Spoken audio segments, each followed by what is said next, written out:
Les techniciens retiennent leur souffle. Le tout dernier né du chantier va faire ses ultimes essais sur l'eau avant d'être présenté à un acheteur. C'est ici, sur les bords du lac d'Iseo, au nord de l'Italie, que la légendaire marque de bateaux Riva a vu le jour en 1842. Fondée par Pietro Riva, la firme prend réellement son essor dans les années 50 sous la direction de l'arrière-petit-fils Carlo Riva. Le concept est à l'époque novateur, transposer les technologies de l'automobile à des embarcations, le tout dans un écrin luxueux fait d'acajou verni.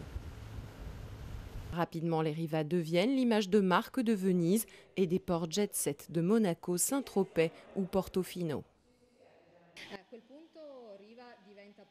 Riva, à ce moment-là, est devenu un symbole du luxe et de l'art de vivre.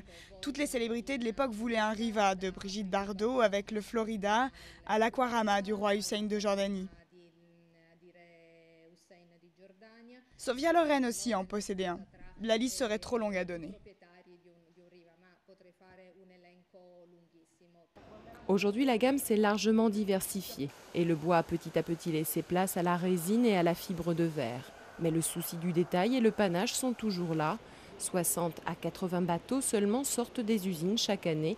Environ 1000 heures sont nécessaires à la fabrication du plus petit d'entre eux, l'Aquariva.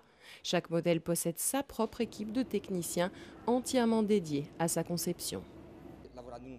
Être ici, dans ce lieu magique, avec tous ces bois précieux, c'est quelque chose de fascinant.